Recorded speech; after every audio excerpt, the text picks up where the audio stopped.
Mr. Speaker, let us make the show begin. I've listened very intently with great interest to the contributions by the members in this debate. And I want to first say thank you to each and every one of them for their contribution, because this is the House of Parliament. This is the people's house. So it's important that the views of all sides and groupings were heard, because the people are listening. And it is clear, Mr. Speaker, that while we may not all agree on every single detail, we all recognize the significance of the issues outlined in the bill. Mr. Speaker, I want to start off by acknowledging the Leader of Opposition for his contribution in this debate. Once again, he has demonstrated his leadership by prioritizing the needs of the tourism industry over political maneuvering. His willingness to engage in a discussion that puts our country first rather than highlighting partisan interests is commendable. And I sincerely thank him for his constructive approach and for his commitment to supporting the referendum.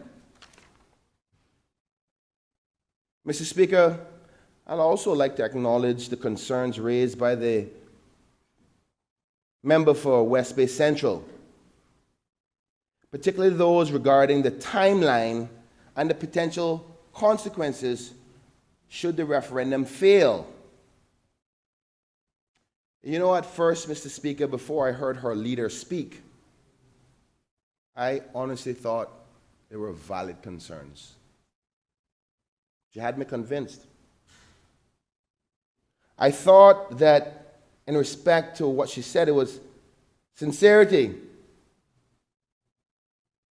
But based on what her leader has said, I can say I can flush all of that out the door. But I find it ironic, Mr. Speaker, that many of the concerns that she and others have raised stem from delays and decisions made by the same very people who are now expressing the concerns. So let me address the timeline first, Mr. Speaker. The same members who are now arguing about the time is too short were the ones who resisted every effort to bring this referendum earlier than now. They opposed holding the referendum before the election due to cost concerns. They remember they were there in caucus. And now they're arguing that it should have been held sooner. Mr. Speaker, which is it? Which is it? Or again, is it speaking out of two sides of your mouth because you have a different agenda? But we're going to examine that here today. Personally, Mr. Speaker, I don't think they want the referendum bill at all. But you see, the argument don't go no water, and they know people listening. But we're going to flush them out today. The member also expressed worry about the consequences of failure. A valid concern, Mr. Speaker. I do not want this vote to fail, particularly when it comes to the referendum. But, Mr. Speaker, what it does show that the member do not understand the importance of a pair to saving our cruise tourism industry. So I agree that her question is this question on cruise is too important to fail. But the solution, Mr. Speaker, is not disinformation, confusion, and riding the fence.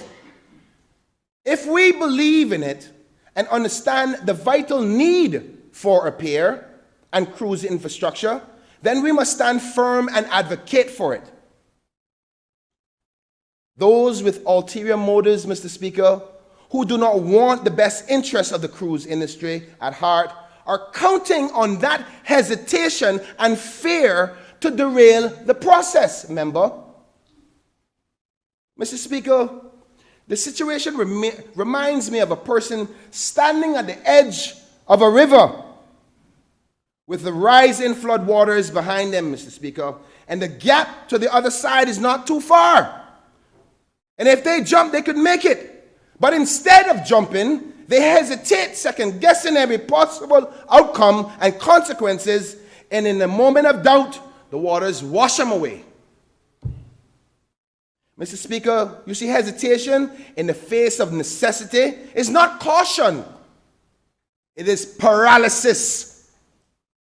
And in this case, hesitation will not just cost us time, as the good member and former Minister of Tourism from Cayman Brac alluded to, it also cost us the future of our cruise tourism industry. Mr. Speaker, we are running out of time.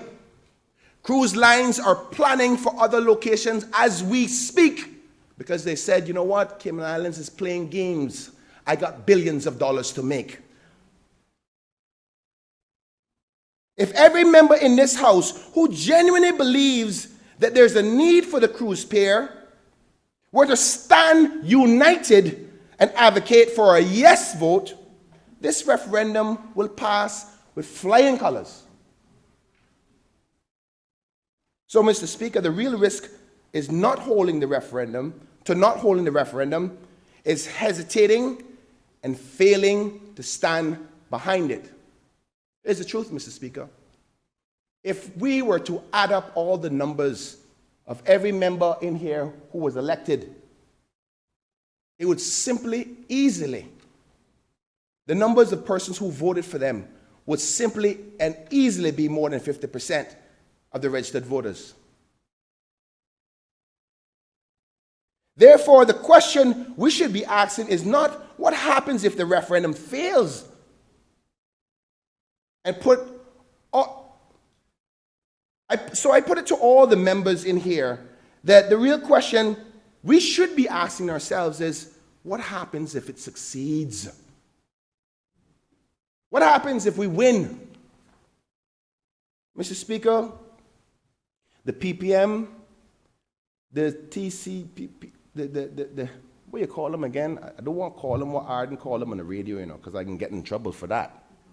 So I can't use the C word, but I'm going to keep it simple. The Cayman Community Party, and the other party, Nationalist Party, National Cayman Party, and everyone else who is out there running in this election is hoping to form the next government. Every one of them.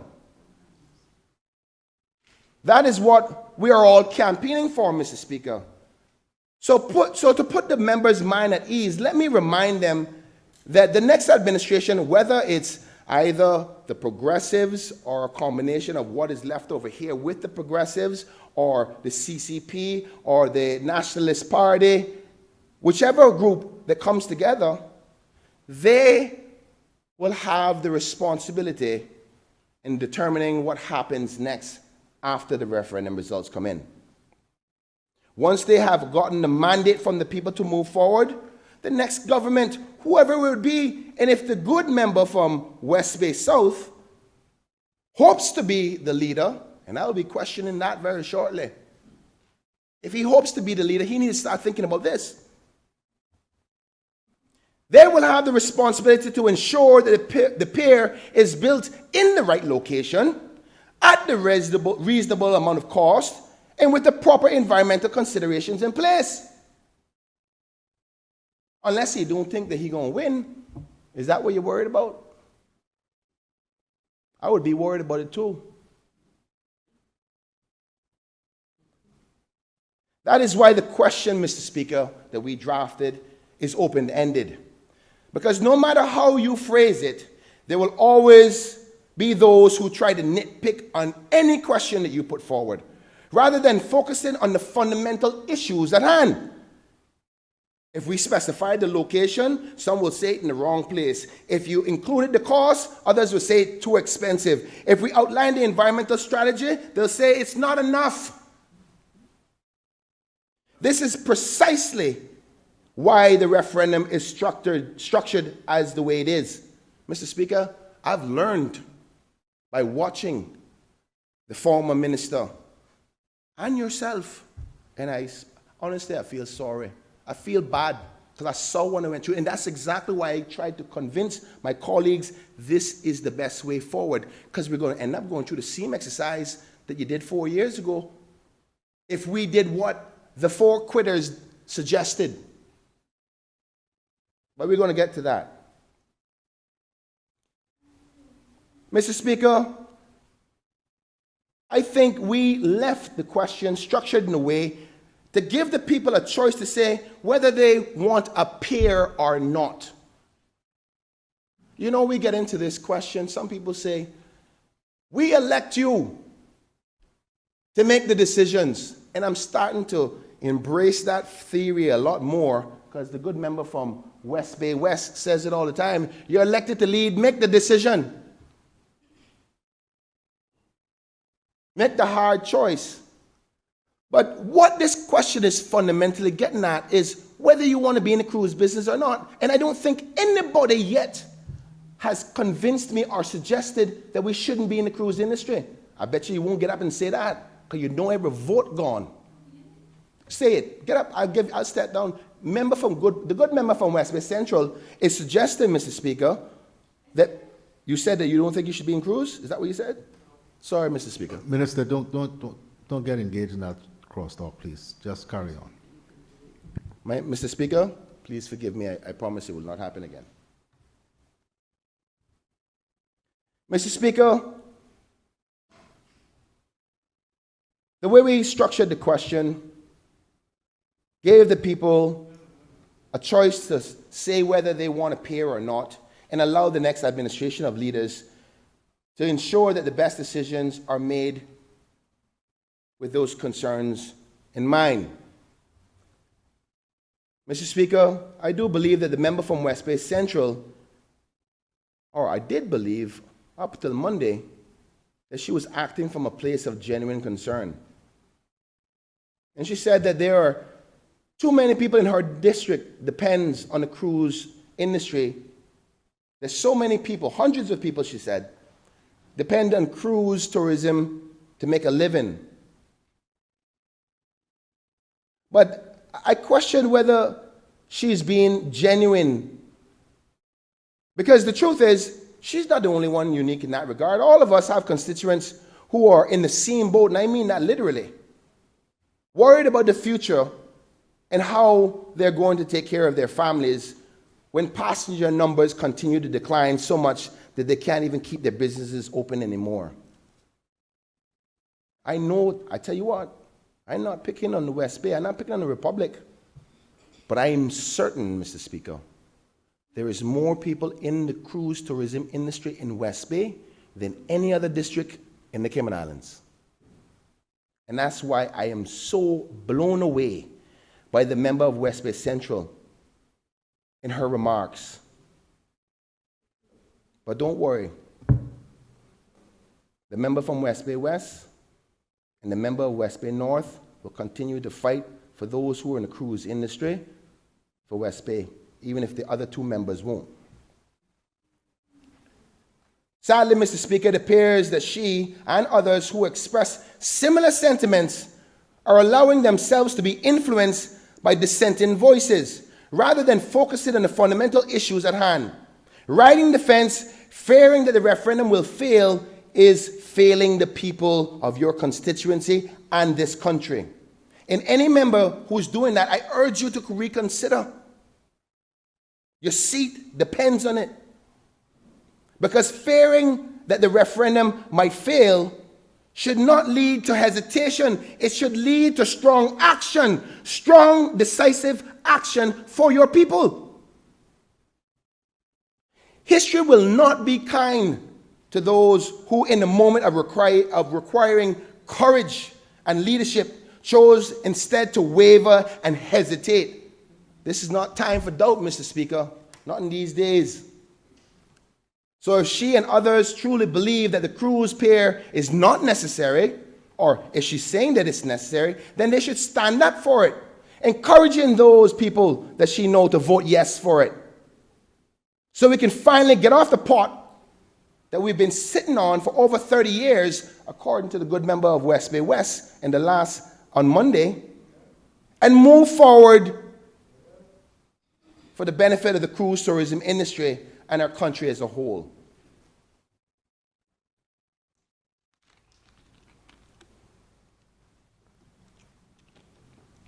Mr. Speaker, I'm going to leave that there for a little bit and come back. I now want to turn my attention to some of the other points raised by other members, such as those made by the member for Prospect. Mr. Speaker,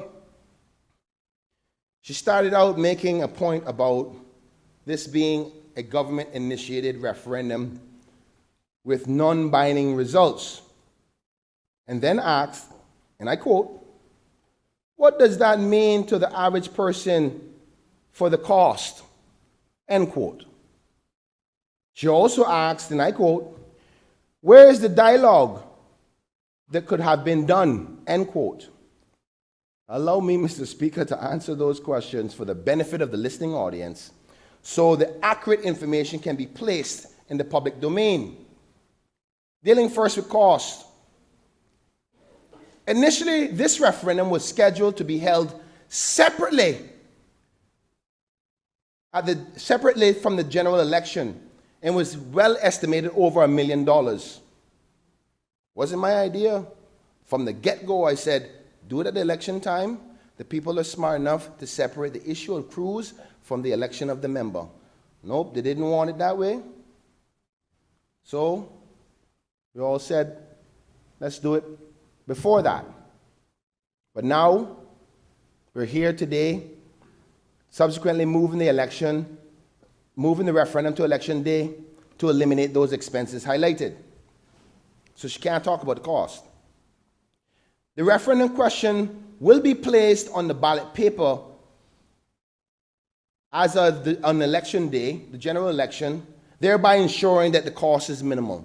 And I'm happy to say I've confirmed that besides miscellaneous little costs here and there for maybe incidental matters that pop up, the costs will be exactly the same as a general election. And I believe a sample of the ballot is included in the schedule to the bill. And I would have really expected the member to be aware of that if she actually read the bill. But maybe she didn't. I don't know.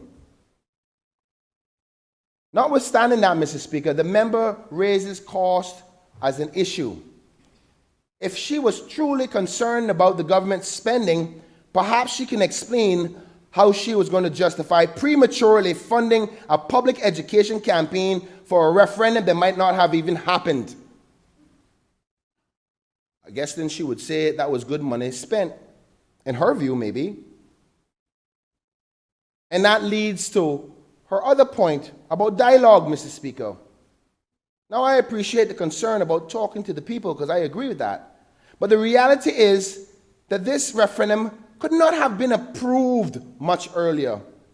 It could have been approved much earlier and allowing the information campaign to begin long from now. However, Mr. Speaker, the member from Prospect and her colleagues quit on the job and stopped the process from moving forward so the people could have had loads of other information available to them. And after they quit, they threatened to not even allow it to come to this house. You know how much maneuvering we had to do to get this bill on? They even tried to stop it in business committee. The good leader of their party didn't even read the standing orders and tried to suggest that he could take it off the order paper. But yet still he won't lead this country. Talking about doing the process right. At least I read the standing orders of this house. Mr. Good member from West Bay West reminds me of the terminology, Mr. Lily White. And if I ever seen a member that fits that description, is the good member for West Bay South. Member, please let's don't engage in name calling. It's been going okay. All right.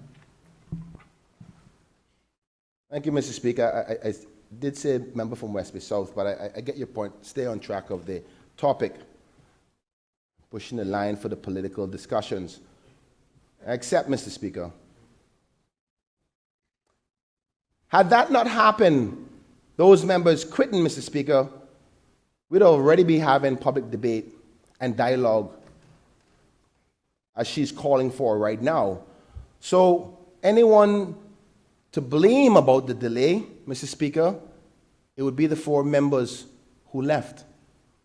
I can't even say that the member from Newlands was responsible for that.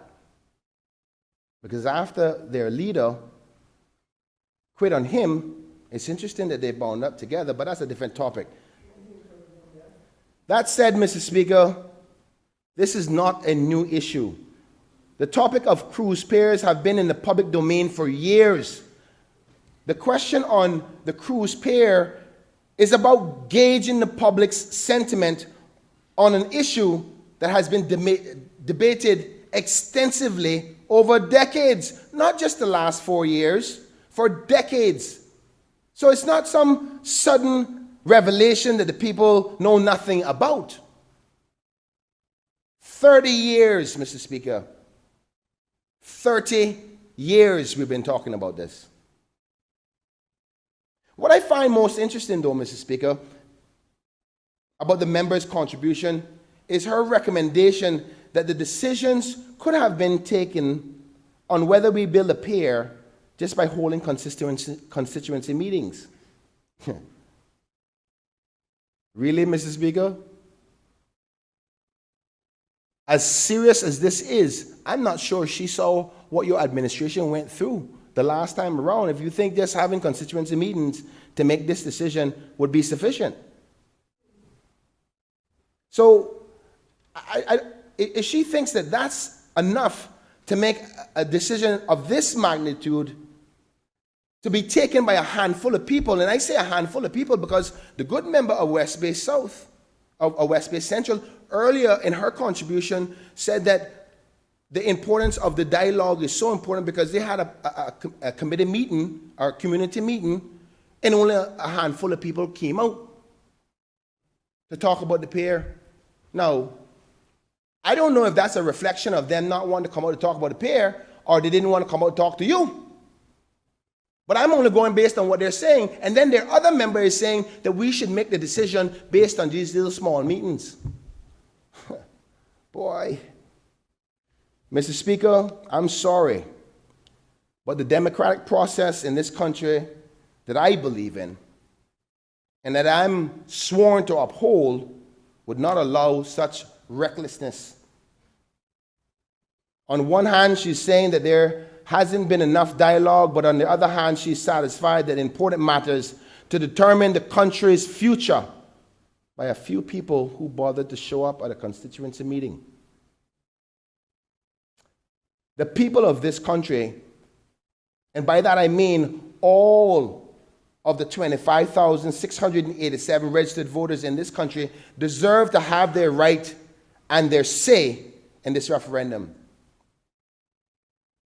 The date of which has been published well in advance for everybody to know, to ensure all of those who want to be there can be there. Not at some constituency meeting, they'll be lucky if 100 people showed up. Mr. Speaker, at the end of the day, the member and her colleagues had a chance to supporting holding a referendum earlier, and they chose not to. They quit on the country and they quit on the administration. That decision has brought us to where we are now, Mr. Speaker.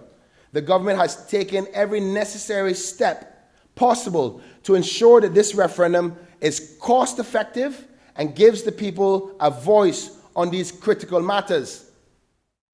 And I encourage the member to reflect on that as she considers her position moving forward. Now, Mr. Speaker, I move on now to the member for Newlands, who raised several points in his contribution.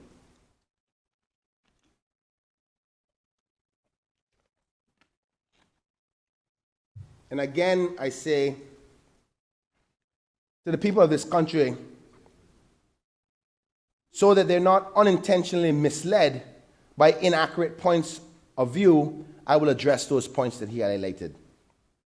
First, he spoke about the environmental concerns of downtown Georgetown, describing it as a pristine area. Now that's debatable. Mr. Speaker, considering the amounts of cruise and cargo activity that has taken place out there for the last 50 to 60 years. But I get his point. We still have beautiful waters out there. But I'll explain why it's not correct for him to paint that picture. But the point is, Mr. Speaker, no matter where you build a pier, there's always going to be environmental concerns. And I dare say, Mr. Speaker, anywhere else other than where the port is now using, there would be even more environmental concerns than the current location of where it's at. This is precisely why the referendum is structured the way it is. To first gauge the will of the people before determining the best approach. Yet we continue to hear arguments focused on the details of location and the impact rather than the fundamental question: do we as a country agree that we need a pier? Regardless of where you're going to put it, you need to agree whether you want one or not. And that question relates to whether you want to be in cruise or not. Mr. Speaker, I find it interesting that throughout his entire debate, not a single member, throughout this whole entire debate, not his, the whole debate, not one single member have stood up and said that they don't want a cruise pier. Not one. And the Hansards will show that. Nobody thus far has said we do not need a cruise pier. Even the good member from Newlands in his contribution accepted that we needed a pier. And don't worry, Mr. Speaker, if he would like me to refresh his memory. Honorable Minister, can I invite you to move the suspension of Standing Order 10-2 in order that the business of the House may continue beyond 4:30? Our clock there is almost 10 minutes slow, so I'm going by my watch. Yes, Mr. Speaker. Mr. Speaker, I would like to move the order of suspension of Standing Orders 10-2 so the business of the House can continue past the hour of 4:30. The question is that Standing Order 10-2 be suspended in order that the business of the House may continue beyond the hour of interruption. Those in favor, please say aye. Aye. Those against, no. I believe the ayes have it. Accordingly, Standing Order 10-2 is suspended.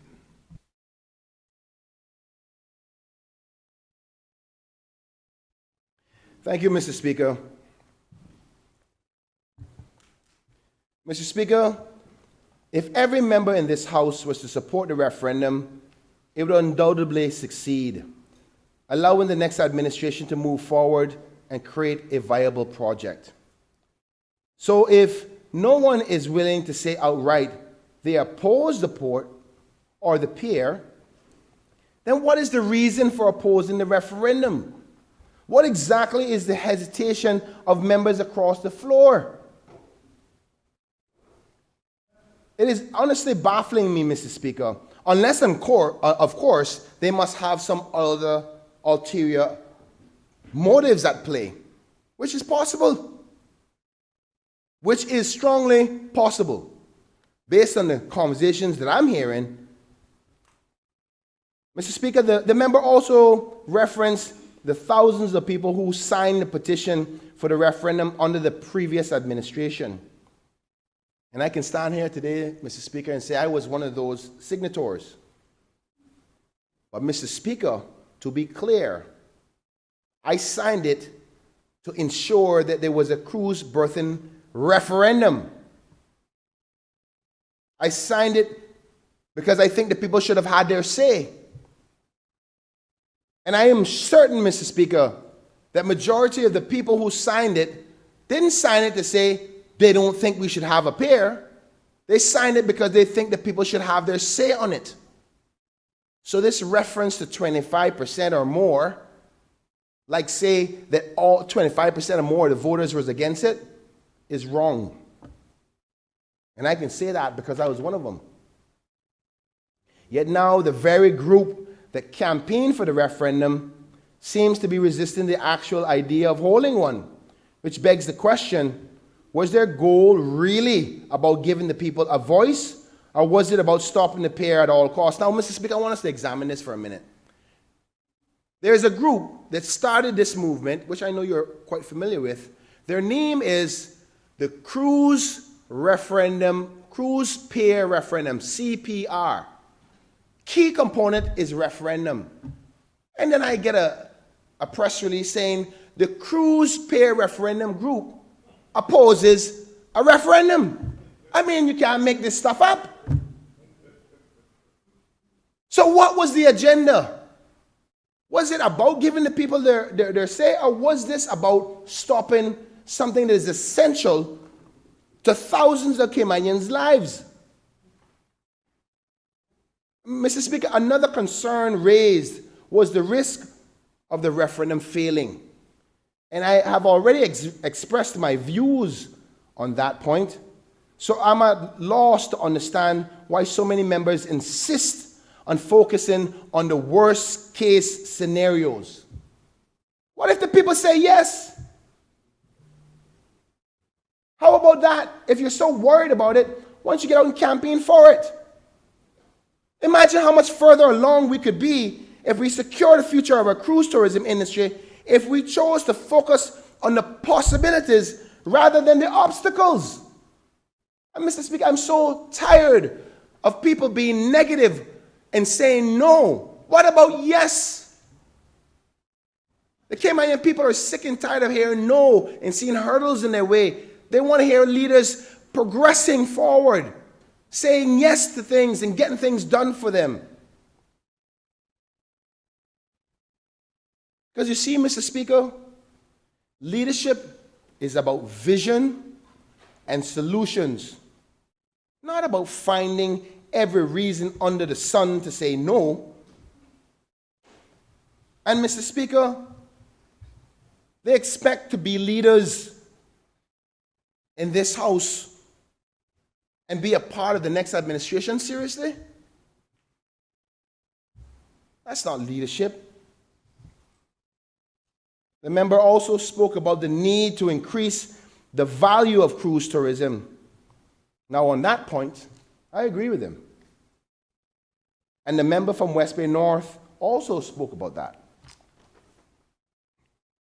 I agree that we must find ways to maximize what we earn from every single visitor of the Cayman Islands. But, Mr. Speaker, that's a separate discussion altogether. How can we talk about maximizing the benefits and increasing the revenue from an industry that may not even be there? So, we don't want to get back to where we were. We're almost close to 50% loss. So the solution that the member is suggesting is let's squeeze some more value out of the 50% that is left. Not acknowledging that that number is going to continue to get lower. So we were getting 100 per person, hypothetically, when we were at almost 2 million.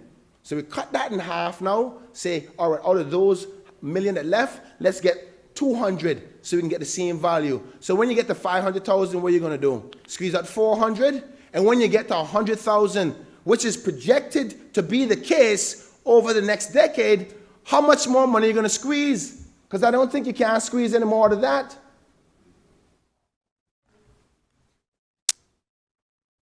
Mr. Speaker, how are we going to get more money out of the passengers that are not here? That's what we're saying. But if the good member have figured out a way to get something out of nothing, maybe he should tell us.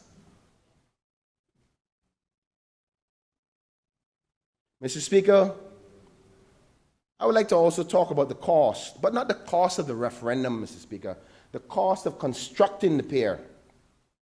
Because this is where I'm disappointed in the member because he knows better. The member from Newland suggested that building a pier would require significant investment without any guarantee of return. But Mr. Speaker, he knows very well that there's financial models that allow for private investment to ensure that the burden does not fall on the people of these islands. He's fully aware of that. He's probably been a part of many financial vehicles in his time in the financial services and knows how it works. He spoke about the first PPM administration and being there and watching how the whole thing was developed. He said so in his speech. He knew what the good former minister did. For example, if the cruise lines fund the piers, and just like Donald Trump says, we're going to make them build the wall, we're going to make the cruise lines build the port. And the people are not going to spend $1. But we're going to get to that. For example, if the cruise lines fund the piers, they would be contractually bound to bring the passengers in order to recoup their investment through their per passenger head tax. So if they don't bring anybody, if they don't bring the numbers, the guarantee that the member was talking about, then they don't get any money back. So even if it's $500,000, 500 million, 200 million, it won't make a difference because they're going to pay for it. And you want your money back, every person per head, you discount the money that you put in until you work it off. So you don't think they're going to bring the passengers? Come on. That type of structured revenue guarantee was a part of the previous administration's plans. And I must say, having examined it in detail, Mr. Speaker, it was well thought out. So congratulations to the former Minister of Tourism and to you, the former Premier, Mr. Speaker, at that time.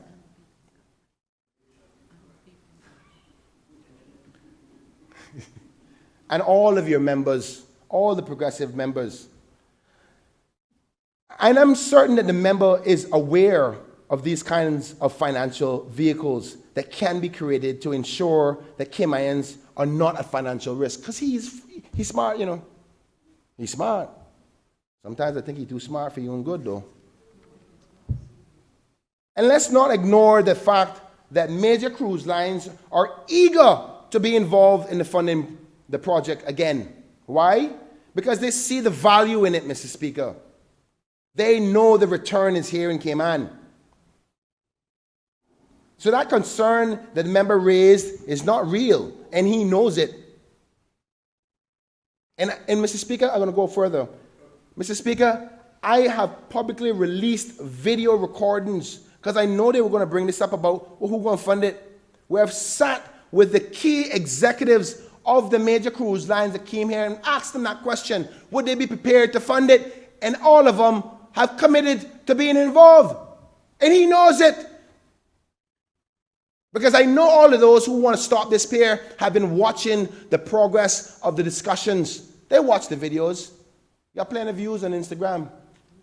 So it's not like they don't know that the funding is available. Caymanians don't have to pay 1 cent.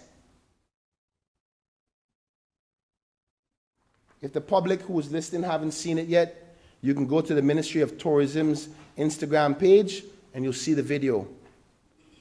And with the support of members of this Honorable House, when this bill is passed and education campaign continues or starts appropriately, we'll be releasing all the details there. So let's stop pretending that this is some sort of reckless financial gamble like the member is trying to portray. A typical tactic of scaring the public. Typical.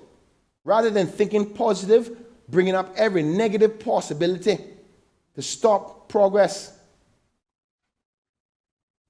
If the commitment is there, the money will be there. And the only thing standing in the way would be the hesitation of members and the political maneuvering trying to convince the people not to do so. Mr. Speaker, the member from Newlands also spoke about uncertainty that exists around the world right now, suggesting that this is not a time to take on a major project of this scale. You see, Mr. Speaker, I try to think outside the box. But, Mr. Speaker, I think that that's precisely why we should move forward. And in certain times, we must secure stable, long-term investments. And tourism, Mr. Speaker, is the one industry that we all know will not disappear overnight. The member comes from financial services sector background, Mr. Speaker, and he knows better than anyone that financial services is a highly volatile industry. It can vanish with the press of a few buttons. If the international regulators decide to move the goalposts as they've been doing, left to right, up and down all the time. He also knows how easily and how frequently we find ourselves on the gray list or the blacklist at no fault of our own, bobbing and weaving all the time. Now, don't get me wrong, Mr. Speaker. Of course, that's not what I want for our financial services because they've done such a good job. In fact, I commend this administration and previous administrations for working hard to ensure that it remains stable and competitive. But we all know that it carries significant risks. And the same thing that we do for financial services, we should do for the cruise tourism industry. Bob and weave and amend so we can stay stable and relevant and competitive. Because tourism is much more tangible in my mind, Mr. Speaker, and a resilient industry. And now it's time to invest in securing its future. Mr. Speaker, let's be clear. The next administration will have every opportunity to negotiate the agreements to ensure that the cruise lines and not the people of the Cayman Islands will finance that pier. The cruise lines will bear the costs, and in return, we will secure the benefit of continued cruise tourism for the people who depend on it and the broader economy. That's how you control your future, not with hesitation and paralysis. So I urge the members to stop using fear and negativity to cloud the real issues concerning the cruise industry. It's time to be honest with the people. If you are against the pier, just say so. But don't be economical with the truth and cloudiness of doubt and pretending like you really care. But if you do believe that these Cayman Islands need infrastructure to protect the industries and secure Caymanian jobs, livelihoods, and businesses, then encourage the people to vote yes, Mr. Speaker. There is no other choice. We either move forward with a pier or say goodbye to cruise tourism as we know it. It's only a matter of time. Mr. Speaker, in wrapping up with the good member from Newlands, I got a couple more points here that I had to clarify because, again, you see, he spread disinformation and he should be more responsible in this. He said, Mr. Speaker, he claimed, and I quote, because I had to get the information from the YouTube, and I want to thank Hans Ards for helping me so much, trying to get as much information as I can, as quickly as I could. But he claimed, and I quote, "We in this region have countries who have invested their people's tax-paying dollars, their people's fees in a lot of these projects, and their cruise numbers still have gone down. I think the numbers from Barbados is north of 20% down. I think Jamaica is something similar in certain ports there where they have spent the money to build cruise facilities." End quote, Mr. Speaker. Well, Mr. Speaker, that is simply not factual. Here's the facts. According to publicly available data for tourismanalytics.com, Barbados cruise passenger numbers, arrivals, have actually increased 21.4% in last year, 2024. You see the difference with the information that you provide? You're telling people it's more than 20% down when the fact says it's 20% up. That's disinformation. Let's continue, because you went further than that. The actual figures show that they had 796,400 cruise passengers in the calendar year, up from 2023. Similarly, source records in Jamaica's cruise passenger arrivals between January and August of 2024 has risen by 7.8%. Now, not as great as Barbados, but it's increasing. While here in Cayman, we're almost down 45% from 2019 numbers. But yet still you can go around and tell people that, oh, these people who invested in their cruise things not making it. I tell you, information is a funny thing. While I do not have the full Jamaica figures, I note that their Minister of Tourism, the Honorable Mr. Bartlett, good friend of mine, stated in a news article published just on the 25th of September of last year, called Our Today, that Jamaica was on track to welcome 5 million visitors by 2025, surpassing the 4 million visitors recorded in 2024. Clearly, Mr. Speaker, these numbers do not reflect the decline the member had described. Now, Mr. Speaker, I also took note when the member for Newlands said, and I quote, "I support cruise tourism," end quote. I was pleased to hear this, I'll be honest with you, and I was hoping that his debate would have ended well. However, though, through you, Mr. Speaker, I must ask the member to clarify exactly what he means by that statement. Because if he truly supports cruise tourism, does that also mean he supports building a pier? Because I don't see how, with the information that is before us and your former 4 members that have quit on this government, when I presented the information on the reality of what the next 5 years is going to look like, how are you going to support it if you don't support a pier? Because without it, I can promise you this, history will show that we've given up on the cruise industry. This is the fundamental point, Mr. Speaker. The reality is we cannot do without cruise infrastructure if we want to stay in this business. Now, I respect anybody in their democratic right to say, Minister, government, I don't like cruise. I don't think it's good for us.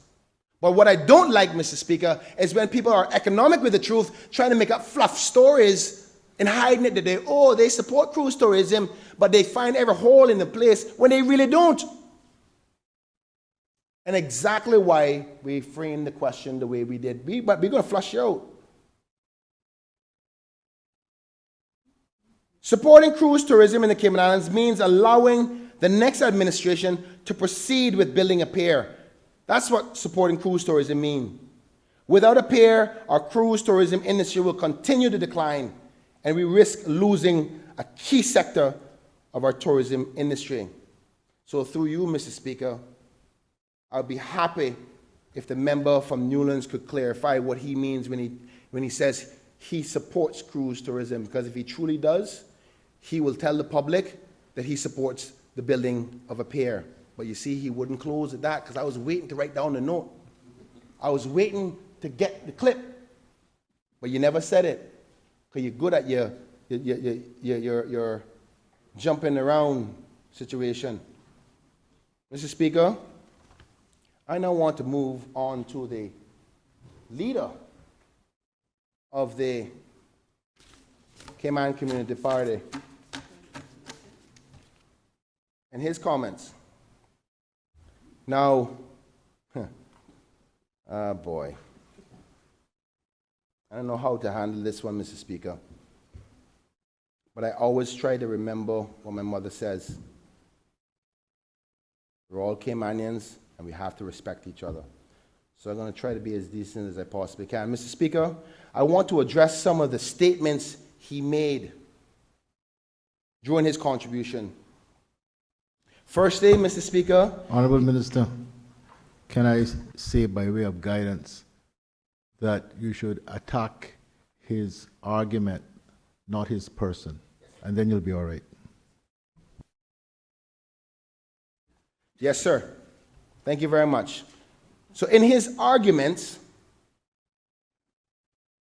which is zooming in the targeted amount now, he suggested that the referendum is unnecessary because in his view, the questions on the ballot paper are not what he calls enormous issues. Well, Mr. Speaker, I strongly disagree. Now, if he or any of the members of this House, or for that matter, any member of their family, were going around with a criminal record because of this issue, when we're speaking about the cannabis, I'm quite certain that they see it as an enormous issue.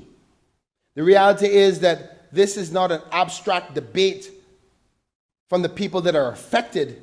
We're talking about human beings, Mr. Speaker. This is about their futures and their ability to get jobs, to travel, and build a better life.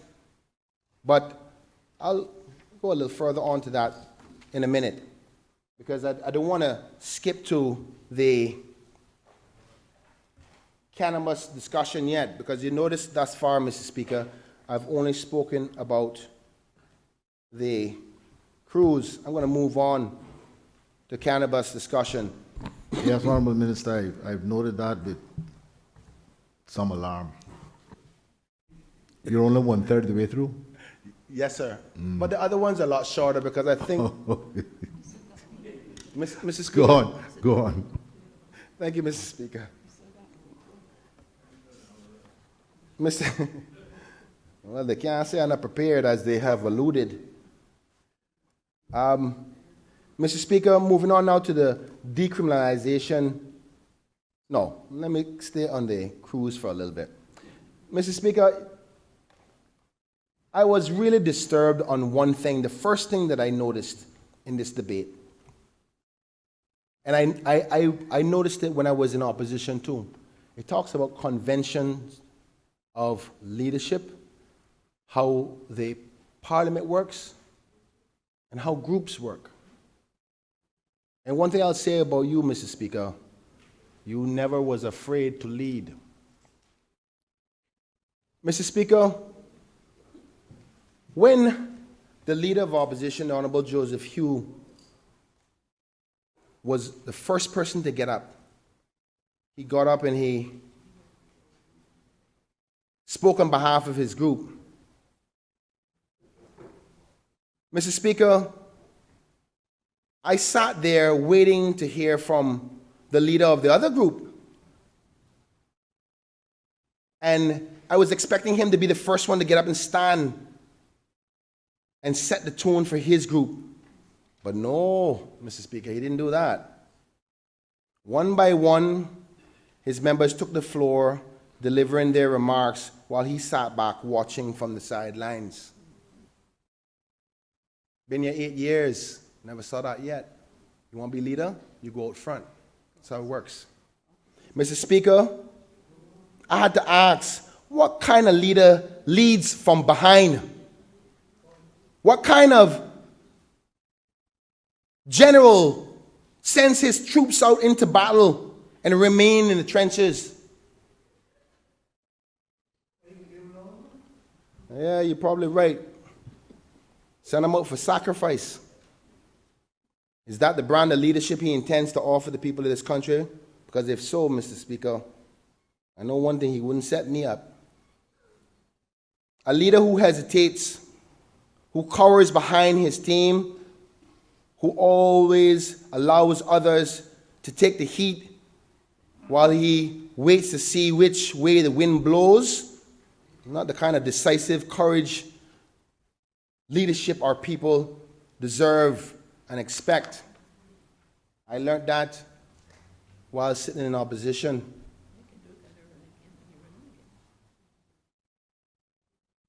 I sat there and watched good people like Arden McLean, the former member, Ezard, Honorable Kirk Tibbetts, yourself. I watched how they took leadership. The Honorable McKeever Bush. You don't send your troops out to suffer. and then you wait for the appropriate time to get enough time to go home and come back and prepare your speech? I find that really concerning, Mr. Speaker. And when it comes to taking a stand on such important issues, he has preferred to sit on the fence, waiting until the political convenient time to rise. Strategized quite well, I must give him credit. Wayne talked just enough to 9 o'clock to know, well, boy, Speaker, now continue on now, so you can have a whole 48 hours to prepare. Good move. I like it. But, Mr. Speaker, leadership is not about convenience, though. It's about conviction. It's about standing up when it matters, speaking up when it counts, and taking responsibility for the direction of his team. But then again, if you quit all the time, I can understand why that's not a common thing. And so, Mr. Speaker, I must say that I'm disappointed that someone who aspires to lead this nation would display such obvious unwillingness to be the lead of his group. Well, maybe the good member of Newlands is actually the real leader, because that's the rumor now. But let's leave that alone. If he does not take charge of his own party, how can we trusted him to take charge of the country? And Mr. Speaker, I'm going to get off of that soapbox. Yes, yeah, because it's not relevant. They're not going to win me no points. You're right about that. You're right about that one. So, Mr. Speaker, in his contribution, he also talked about the flaws in the bill. 3 points. Came out very nice. 3 points. The flaws in the bill. How can we vote to protect the public? I don't see the flaw in the bill yet. He never referred to the bill once.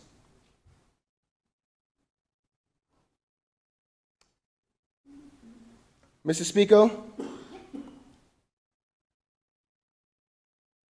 he again talked about the fact that I said to the media, and let me get the report, Mr. Speaker.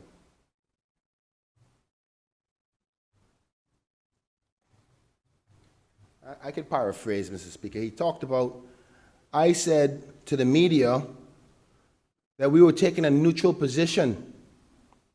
And to his surprise, the next morning, some members, I don't know which ones, woke up to find out that the date has changed.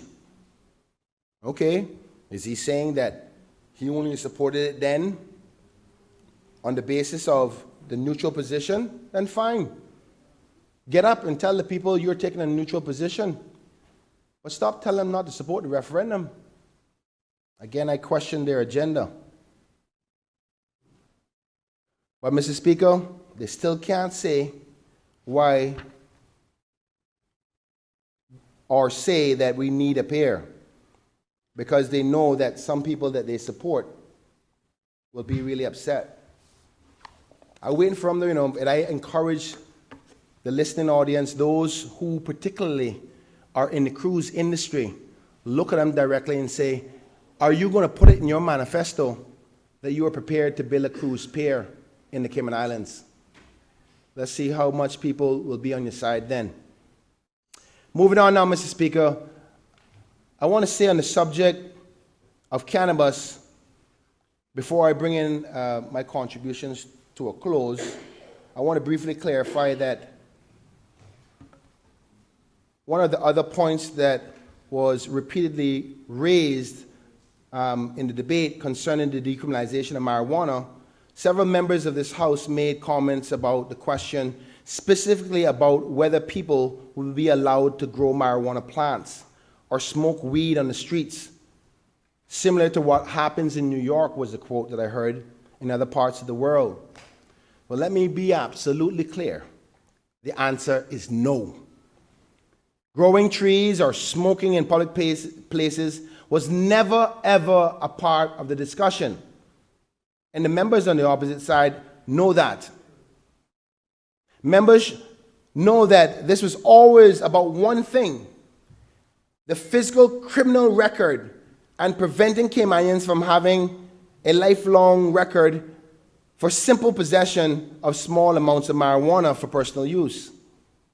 And to be crystal clear, Mr. Speaker, the police will still have full authority to arrest individuals charge them, prosecute them if they are found with any amounts of marijuana for that fact.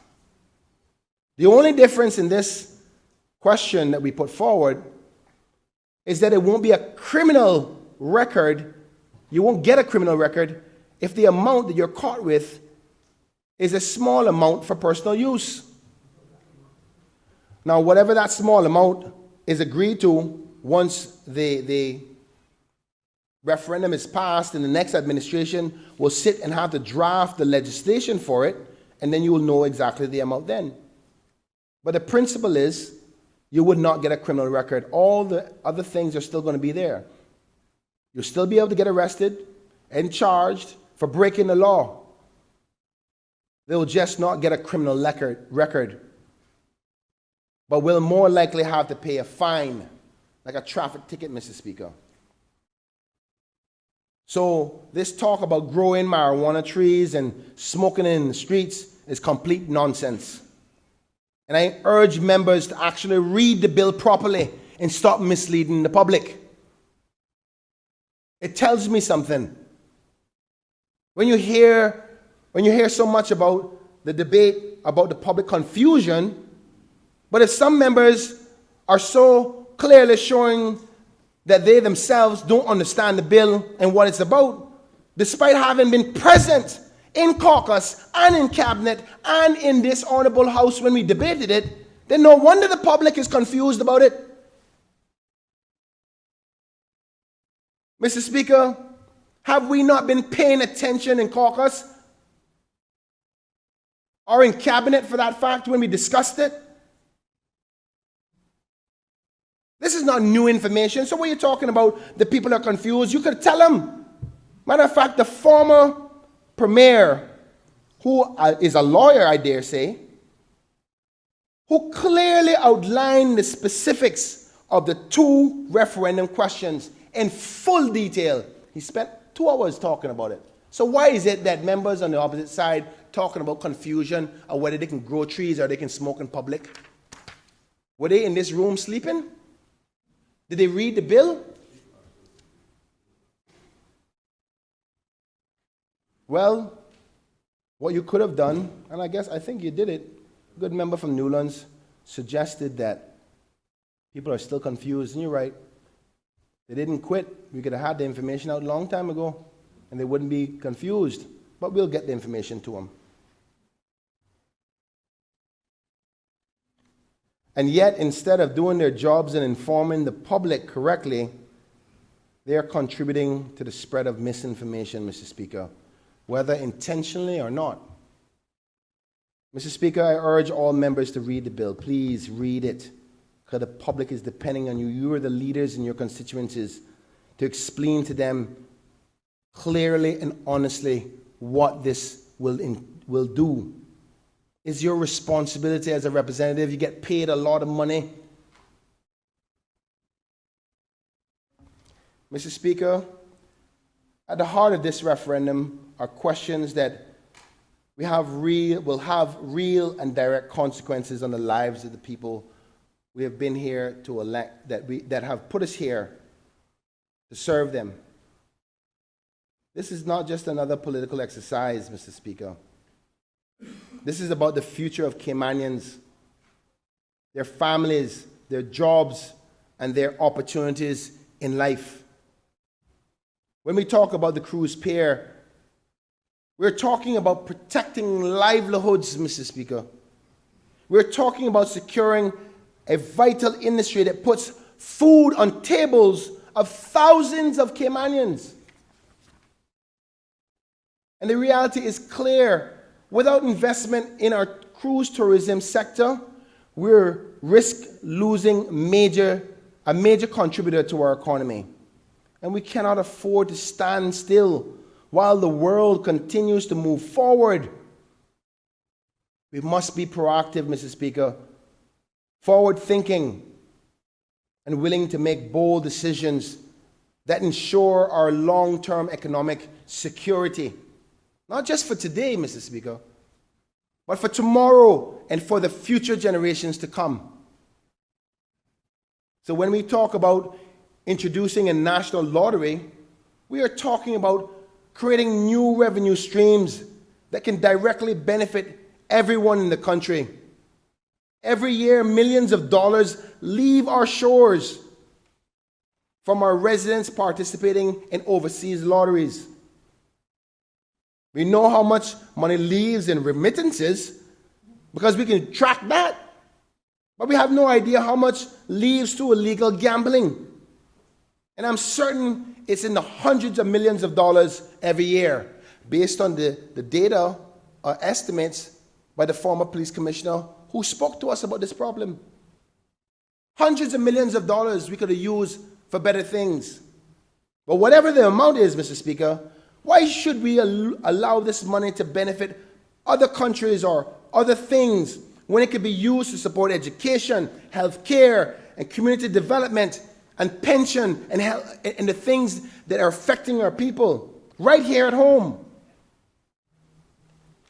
A national lottery is just not about gambling, Mr. Speaker.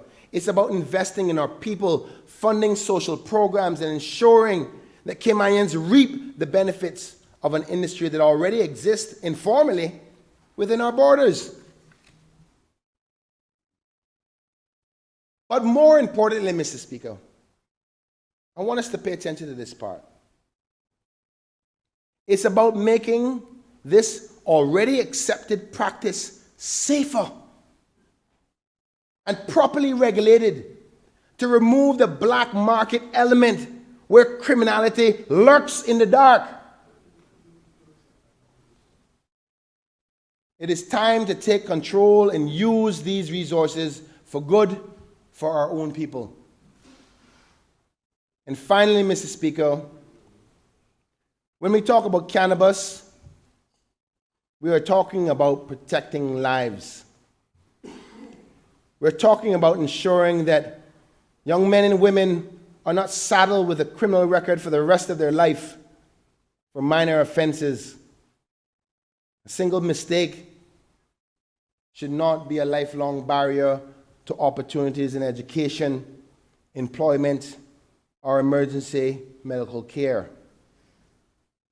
This is about fairness, about justice, about giving Caymanians, especially our youth, a real chance of living a productive and successful life. Now, Mr. Speaker,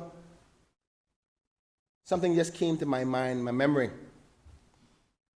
In the good member from West Bay West contribution, he spoke about the expungement legislation and that people can get rid of it in 5 years. And the term that somebody said, well, boy, they've been living with the consequences of a criminal record for 19 years isn't realistic.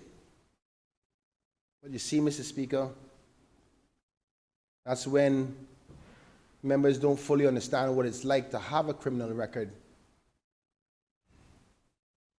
Because, Mr. Speaker, when any Caymanian applies for a visa or an ESTA, whether your record is clean or not, you have to answer one question. Have you ever had a criminal record before? And if you lie, you can call it quits. You'll never get back into the United States of America ever again. So your record may be clean, and yes, the expungement record helps us here, but they will not be able to leave this country. So when you are on your dying bed in a hospital that needs to get to the United States, whether your record clean after the 5 years or not, you can't go. So the expungement record is not enough. Now, Mr. Speaker, I'm going to stop here for a second and go into something that I don't really talk about too often. You see, Mr. Speaker, many members don't know what it's like to have a criminal record and what it does to their life. But I do, Mr. Speaker. I do.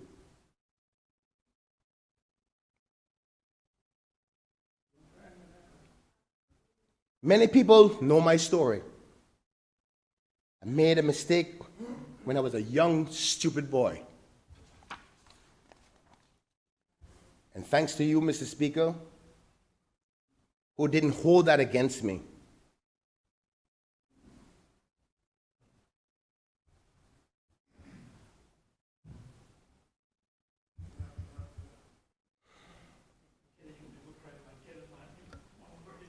you saw it as an opportunity to relate to the people who are in similar situations. And that's why I'm not surprised that the progressives, the official opposition, would be willing to support this, because they understand what it's like for people like me. But you see these other members, I don't think they get it. I was one of those persons who made a mistake and paid dearly for a long time. And if it wasn't for good people around me, good people like yourself who gave me a second chance, I wouldn't be here today standing before you in this honorable house as the Deputy Premier of the Cayman Islands. And that's when you don't give up on your people.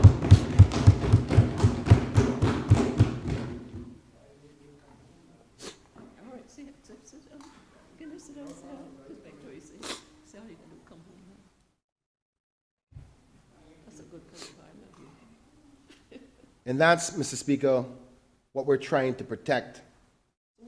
Real lives, real stories, and real people. And if we succeed in changing this, Mr. Speaker, those stories can be successful stories just like mine. Because everyone deserves a second chance, Mr. Speaker, and that's what this government is trying to fight for.